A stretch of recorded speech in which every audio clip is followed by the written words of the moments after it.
Bobby a d'abord rejeté son chien d'aveugle, Ruffle, qui lui avait été offert par ses voisins. Mais une remarquable série d'événements l'a rapproché de son nouveau meilleur ami.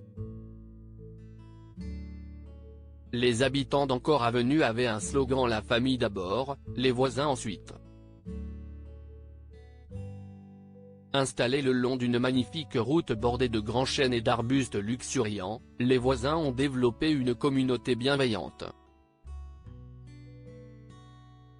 Grant et Evelyn étaient les poumons de la rue, organisant souvent des barbecues et dirigeant la surveillance du quartier.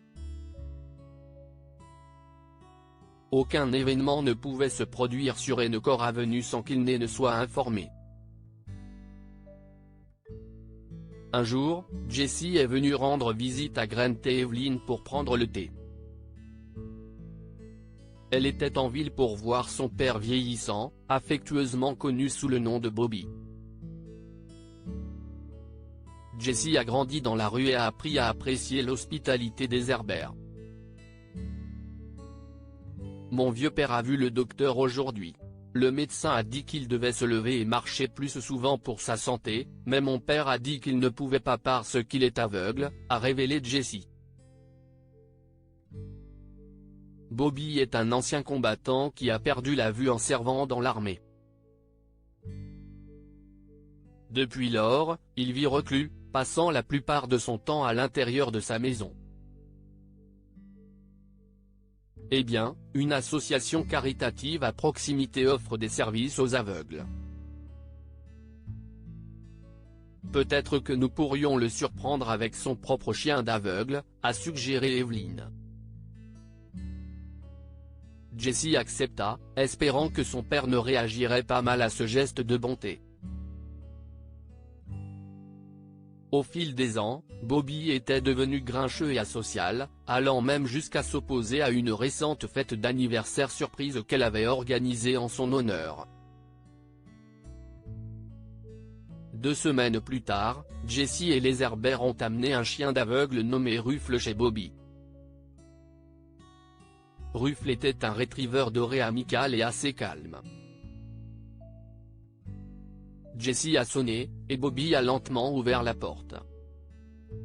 « Si est-ce toi, Jessie ?» a-t-il demandé. « Oui, mais je suis venu avec quelques amis.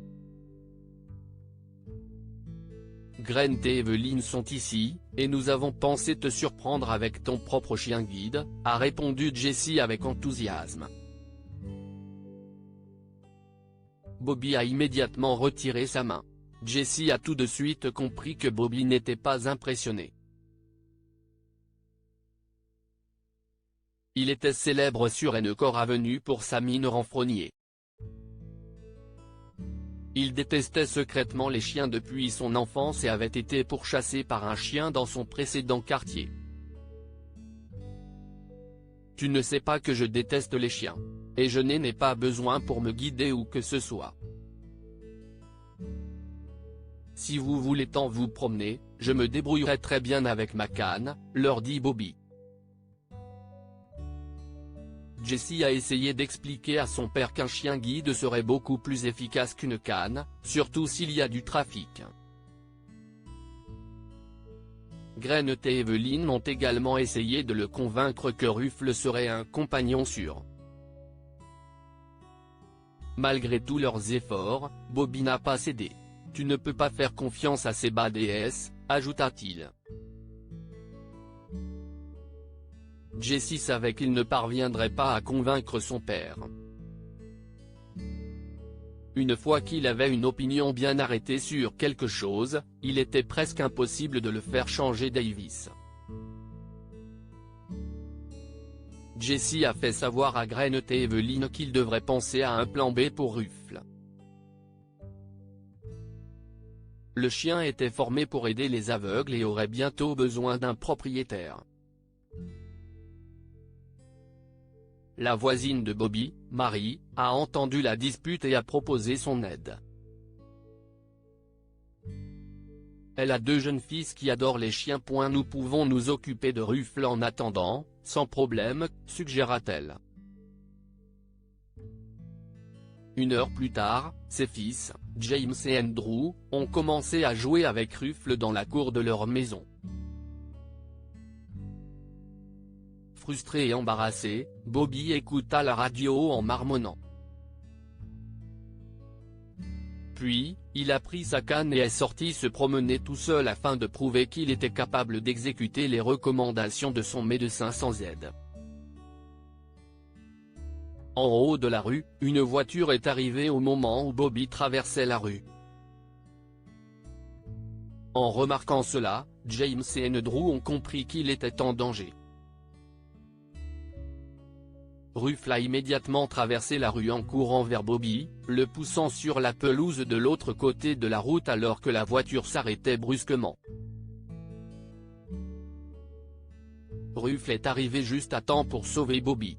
Inconscient de ce qui s'était passé, Bobby s'est précipité pour chercher sa canne.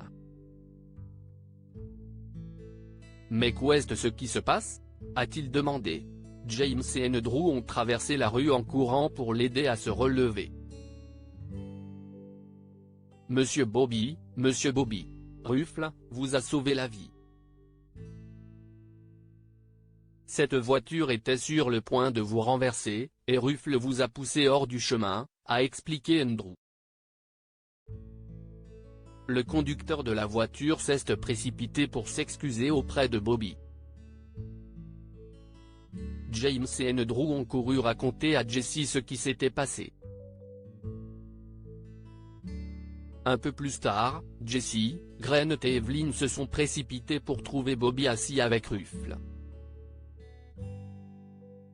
Bobby caressait l'animal pendant que celui-ci lui léchait le visage. « Papa, que s'est-il passé ?» a demandé Jesse. « Pour être honnête, j'avais peut-être tort à propos de Ruffles. Ce bad m'a sauvé la vie. Je vais devoir le garder dans les parages, comme tu l'as dit, » a répondu Bobby. Jesse s'est tourné vers Grant et Evelyn, visiblement stupéfait. Bobby changeait rarement Davis, et encore moins en l'espace d'1 heure. Il a remercié Jesse et ses voisins pour ce cadeau attentionné. L'histoire a fait le tour d'Encore Avenue pendant des semaines. Peu après, Grant et Evelyn ont organisé un barbecue chez eux. Tous les habitants de la rue y ont assisté. Marie a amené ses fils James et Andrew. Mais à la grande surprise de tous, Jesse est arrivé avec Bobby et Ruffles. « Eh bien, regardez qui voilà !» s'exclame Grant. Bobby assistait rarement aux événements du quartier, mais cette fois, il est arrivé avec un sourire sur le visage. « Tu sais ce que nous disons toujours, Grant, la famille d'abord, les voisins ensuite », répond Bobby sous les acclamations des voisins. À partir de ce jour, Bobby n'a plus été aussi grincheux qu'avant et rendait souvent visite aux voisins lors de ses promenades. Il a même laissé James et Andrew jouer avec Ruffles en passant devant la maison de Marie. Que pouvons-nous apprendre de cette histoire ? Aimez votre voisin. Bien que Bobby soit asocial, ses voisins ont essayé de l'aider, et cette aide a fini par lui sauver la vie. La sécurité d'abord. Si Bobby avait été plus prudent dès le départ, sa vie n'aurait pas été mise en danger. Partagez cette histoire avec vos amis. Elle pourrait égayer leur journée et les inspirer.